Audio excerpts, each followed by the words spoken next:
I want you to get together.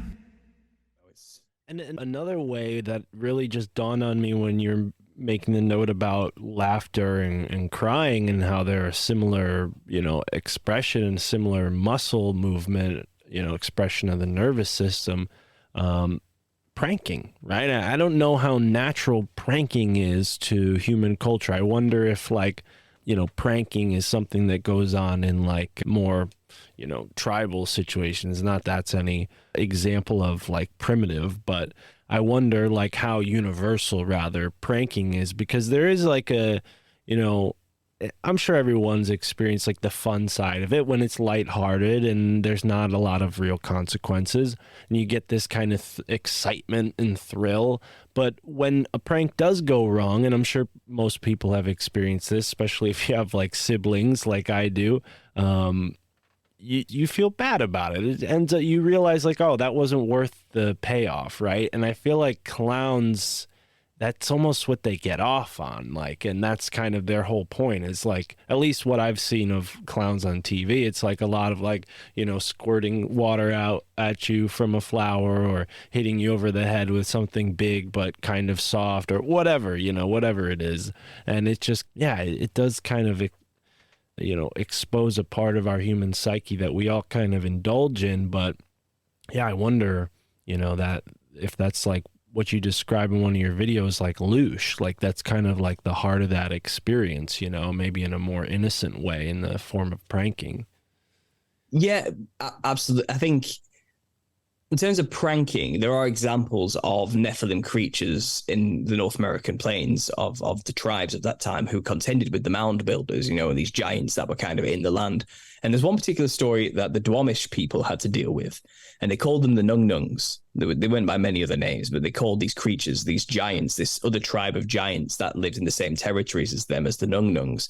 And they would say that these things would regularly kind of come into their tribe and kind of, steal their clothes off the line. And they were described as pranksters. They would always pull pranks on the humans, but they were like cruel pranks they know the humans can do nothing about. Like, and stealing their food, their fish, tipping things upside down that humans can't tip back over. Just doing things to them, messing with them for their own humor and laughing. They said they had a very rude, making these tribes blush type of sense of humor, you know what I mean? The things they would do with their body parts and things like that. They were just awful monsters, and giants with pale skin, red hair, the usual description of all the giants that were there, And this is the thing, though. They kept stealing women. And sometimes the women came back, sometimes they didn't. And it's, what can we do? These are giants. You know what I mean? And they were cannibals as well. They had that nature about them as well. It's kind of, we're not sure what we can kind of do about this tribe. And one day, the leader of the Duwamish people in that area stood up to them. And they didn't do much, but just basically lambasted them and says, you need to stop stealing our women. You can't keep doing this to us anymore. It's not fair, type of thing, And for this insolence of this petty human thinking it had the gall to stand up to these more superior creatures, they decimated them then and there. They ripped the head off of all the young braves. They threw bodies above the tree canopies, just decimated the tribe just because they dared to stand up to them vocally. You know what I mean? But up until that sudden schizophrenic switch to manic murderous rage, they were jokesters, they were pranksters, they were poking and prodding the humans and trying to get reactions out of them, and pushing boundaries with them and things like that. And as soon as the humans were like, right, we've had enough, they were like, what? And then just destroyed them. And it says in the story that they never really recovered from it. This tribe, like they barely, and it still haunts them in the oral tradition memories to this day.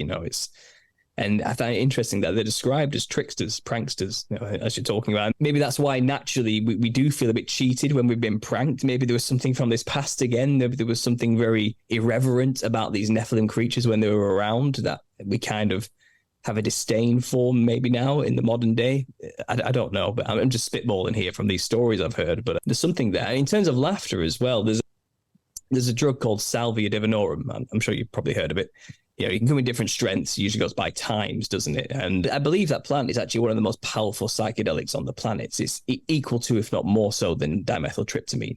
And I've done it a couple of times. In fact, it was the first drug I ever did when I was 16.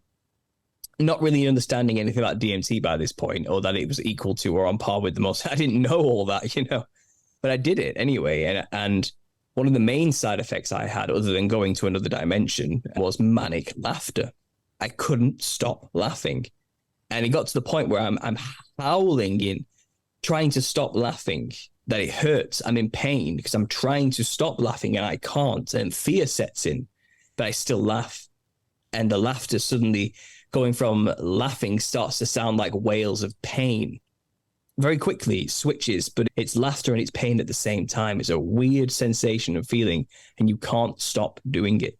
And if it is the case that in those moments I'm channeling an entity from the other side, could it be that they have been there so long in this insane, crazy fractal matrix that makes no sense, with no physicality, and is just wild and insane, that the entities who possess you are a bit manic and laughing all the time in a Batman Joker's type insanity?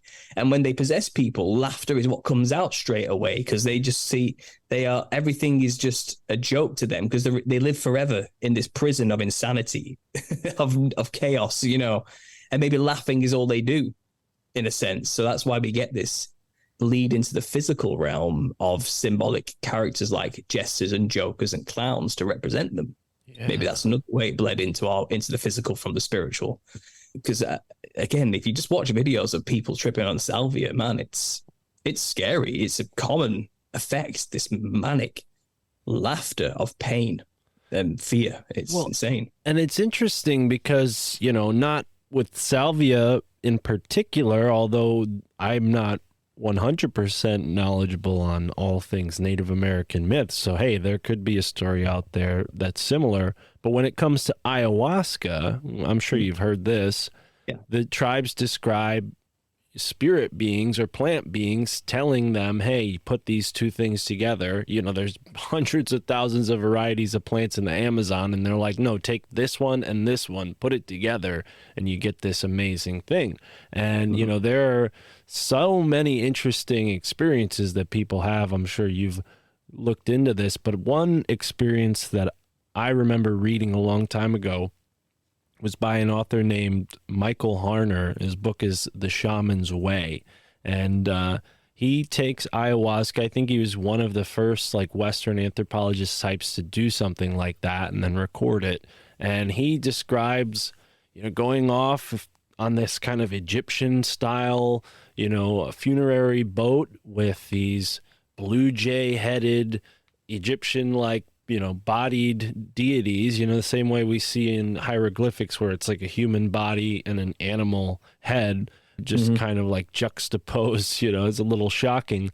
But he recalls seeing these blue jay people, and they basically instructed him that they were this type of reptilian that, changed humans' DNA a long time ago, creating humans. And there's parallels people have read into Genesis and have said that the similar things being described there, where maybe there's some kind of genetic manipulation going on. But I wonder, if these beings, as you described, kind of trapped in that insanity of this purgatory realm, can communicate through something like a plant, and maybe even imbue a plant with those qualities, because there are a variety of psychedelics around the world. I mean, even fish and toads and other sorts of creatures that aren't quite animal express psychedelic qualities, right? Like fungi, right? So I wonder maybe if these beings trapped in the state that they were can shift their consciousness into a plant or something, and through that maybe infect humans to be more like them. I think probably it's I actually just had a discussion very recently with an author called Vicky Joy Anderson, and she's very wise on biblical theology, and she knows a lot of information about the spirit realm from a Christian perspective. And I've done my own musings into the spirit dimension myself. So we kind of had this discussion to try and see if we can hash out what is it exactly, how does it interact with the physical realm? Where's the bleed through there? How do we in our physical forms with our limited perception interact with the spirit realm on a day-to-day basis type of thing? And I do think there's some precedents that, first of all, we can interact with it by opening mini portals to it, in a sense, where consciousness can bleed through by, let's say, wearing a costume of a demon, which is a common practice we've discussed already, in these rituals, these folk traditions, and let's say the clown today, But then there seems to be this phenomena in Christian thought that objects can be cursed in a way. And if you have particular objects in your home, then you're opening up gateways to demons. It's a very common trope I've heard a lot through my years in conspiracy about this idea that, get rid of your occult books, get rid of all the pagan stuff you've got in your house, just bin it, get rid of it, leave it, and then you'll be free from the influence that those can have. So I do think there seems to be some kind of precedence or an understanding that the demonic spiritual presence can in some way imbue themselves into objects, definitely. And I think there's probably like magical, occult, pagan understandings of this as well. I mean, I know this isn't reality, but I'm hearkening back to, let's say, in Skyrim, where you can get soul gems and empower your sword with it, and it's you trap the spirit of the thing in the. Yeah, there's probably some precedence for that concept. Oh, yeah. Seems to be built into our fantasy and fiction as well. Probably there's some reality to it in some way, because, like I said, the Christians fear objects that could have open a gateway to, if not actually be already possessed by a demon in their own respect. So, in terms of plants, something natural in nature. I mean, I believe from my own research, I don't think there's really a difference between our realm and this supposed spirit realm. right. I think it's the same thing. I think our perception of that side of this reality has just been limited. And they can theorize why that's the case. I think it has something to do with the rainbow after the flood discussed to Noah. I think our perception was limited to the spectrum of color, which is the light spectrum that we perceive with our eyes, And I think there's a reason for that. I think because after the flood, the idea was we need to save mankind from communing with these spirits now that they're disembodied. And how do we do that? Then we limit mankind's perception to actually physically perceive them. Mm-hmm. So I think that's what's something to do with the covenant of the rainbow is really all about. Not just that I won't flood the earth again, but also I will now protect you from the spirits that now dwell on the earth and will become a huge problem for mankind in the future. So it's kind of to protect us from them in a way. Well, and sorry, go on. I hate to cut you off, but this thought just struck me when you said rainbow, because what is a rainbow but a demonstration of frequency, vibration, and light, right? In light form, Absolutely. Visually. There's been so many people that I've run into recently, particularly on this show, that have talked to me about stone and how certain conditions can be created where physical living tissue can be instantly turned to stone or vaporized even. And there are tons of reports of people finding giant skeletons only to have the skeletons just sort of wither away to dust as soon as they're exposed to the light. And just last night I was looking at this evidence found in Sardinia of giant men, stone men that were found, these big statues made out of stone. And I'm wondering, could that be an aspect to this, attempt to wipe out the Nephilim? Could they have literally turned them into stone? I might have asked you something like this the last time we talked, because it's been a theme on the show, turning things to stone. But have you come across anything that may indicate something like that was done? And maybe the rainbow is a coded hint at that, frequency and vibration being used to change the, physical matter of things? In some way, yes. I've heard plenty of theories and throughout my you have about mountain ranges, for example, are the bodies of these Nephilim that died. You know what I mean? And they've been petrified throughout time and organic matter does eventually turn to stone over time. And it's kind of something that's kind of been hidden from us, but it's not a secret necessarily. They just don't tell you this stuff about organic matter, so we will never bring it up or think about it. And there's a lot of images out there which are very compelling that look like curled up bodies, which are islands. You know what I mean? And I don't know, again, I can't say that's the truth, but it's compelling. It's compelling and it's interesting to think about. And it would answer the question of, well, where are all the bodies of these giants gone then? It's kind of like they're here right now, everywhere, scattered all around us, and they make up our landscape type of thing. They're just stone now, so we wouldn't interpret them as otherwise. I've read a lot of those stories you're talking about where in the 1800s and the 1900s, they were digging up these bones from these mounds in America and all over the earth. And again, they just turn to dust as soon as they get them to expose them to air. So they're not flesh or anything. There's something else now. They're just like a weak, brittle matter of some kind. And in terms of the rainbow transforming us, I just discussed this on the CFR network last week. And again, on this idea that I think when the rainbow appeared, something physical did change with humanity. We became, I suppose, in a way, lesser than what we were, it kind of, but I think it's more limited. Like our capacity was reduced, like I said, to lower that frequency of vision so we can't perceive the spirits that are everywhere now. To protect us from it, it was a mercy. It wasn't a cruel punishment of any way. Wow. It was so we wouldn't have to commune with these monsters now, and they can stop influencing us. You know, that was the agenda. But I think with that, I think reality did get a lot harder, a lot more physical in that process of tuning down the frequency. And I think that's where things became, we stopped being mankind and we became human. Do you get what I mean? Color men, shades of color men type of thing. We became kind of like I said, a shadow of what we previously were in a sense. And everything became a lot more material, a lot more in the realms of matter. I think the antediluvian age is a magical realm where we could see the spirit realm and the flow of energy in the air and harness that energy through telepathy. And there was weird stuff going on. You know, it was the mystical, magical, wonderful land full of monsters and energies and magic in a literal sense, you know, not this illusion sense we have in our physical realm where it's all smoke and mirrors. I'm talking, you know, like maybe the sparkles out of wands, out of staff stuff, you know, may have actually been going on then because we could perceive the flow of energy in a different way. Yeah. Because the spirit realm and the physical realm are the same place. They're not two separate places. And that's kind of our dualistic trick that's been played on us. And even now, in our lower perception, this astral realm people go to on DMT or see on ayahuasca or salvia or in small ways on LSD and mushrooms and even in a very small way interacting with on cannabis. It's not another place. It's not a magical wonderland that you're going to that's better than this one. It's still the exact same place. You've just tuned up that ability to suddenly see it, you know, like we used to be able to. The problem is it's a war zone and it's full of our enemy. That's right. You know, and there's a reason why we shouldn't be going there. It's not that God doesn't want us to have a good time. You know what I mean?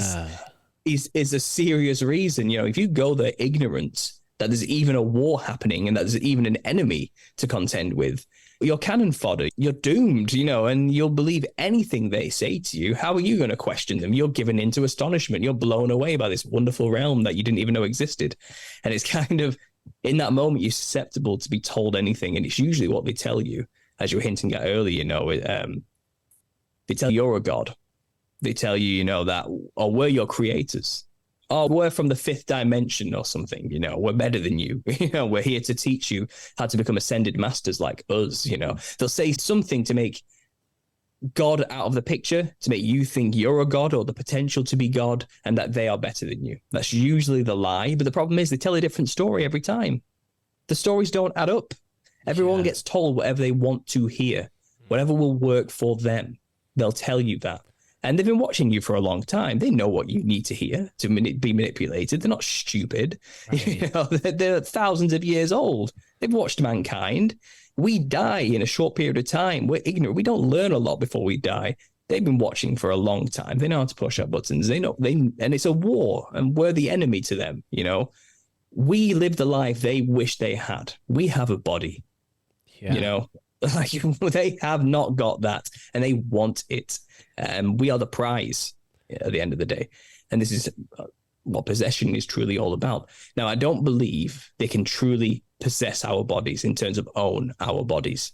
I think that's a myth. That's kind of give them more power than they have credence. They can certainly dwell within us and experience things vicariously through our senses, but we are in control. They can influence. They can whisper things to you. They can make you think your thoughts. Well, their things they're saying to you are your thoughts. They can sound like you while saying them. And they can then influence you to do things which will benefit them, that they want to experience, that will further their agenda, that they are soldiers at the end of the day. They have an agenda. They have people above them who are telling them to influence us to do certain things. It's complicated. As you can go on and on about this, you know what I mean? But and I think the point's made with that one. The spiritual realm is real, but it's not a special place. Yeah. And it's always been here, and you're not going anywhere. We didn't really talk about the drug aspect much in the last one, but it's my world. I come from it. I'm not ignorant to any of this. I'm not just some naive, stupid Christian who doesn't understand what he's talking about. I tripped hard for 5 years straight. I was microdosing every day on LSD. You know what I mean? I've been there. I've been in those thought process. I get it, but I've learned some facts since then that have put it straight into perspective, and it's not as complex or mystical as it's been made out to be. It's actually, it's a very simple, historically explained scenario that we're involved in here, you know, and I want to try and pull these people out of this DMT thought process on, you know, on the Nexus, trying to share trip reports. I want them to understand that you're being lied to. You know, just why you trust these beings so much? Why do you trust them? Why do you implicitly believe that they must have something special to teach you that you won't understand? Like, they lie every time. You know, they lie about who they are. If they were honest, if it was a true scenario, the story would add up each time. Yeah. You know, but it doesn't. And like I said, I believe I've explained what they are and where they come from, you know, and it's not just the fallen angels' offspring, it's the humans who also manipulated themselves. I don't think that the body and the soul are separate things. You mess with the body, you're messing with the spirit and the soul. You're making yourself incompatible to leave the earth, just like the Nephilim, you know.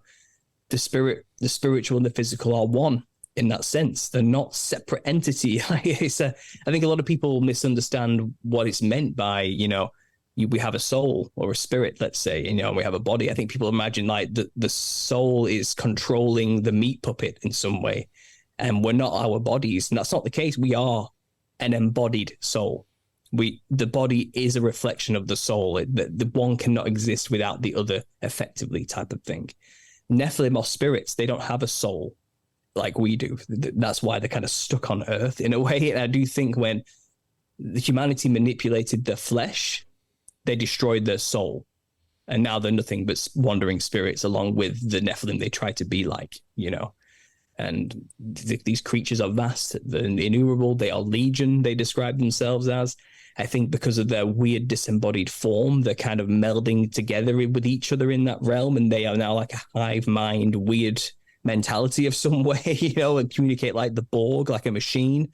Because without defining borders like we have with bodies in that realm, I do think they do kind of float through each other and into each other, and their consciousnesses are constantly merging together. I do think they're entities that are stuck in a perpetual case of like reincarnation of some kind. And these are the religions that they've kind of tried to sell to us to make us believe that we reincarnate. But that's what happens to them. They are Nephilim religions for their kind. You get what I mean? Yeah. And this goes on, but I'll stop there. I've said a lot. No, and I think you're making a great case. And, you know, when it comes to all these dispersed cultures around the world, you know, it starts to make sense, that point about, you know, they're just lying to people to get what they want out of them, because there's this pattern over and over with these beings that come from the stars and have these offerings and these gifts that they share. But then there's also this retribution that comes with it, and this, you know, need for sacrifice in many cases. And you got to wonder what that is really about when, you know, humans, for the most part, we've been left in the dark about what it means to, you know, die, what it means to, you know, experience these experiences. I feel like I want you to get together.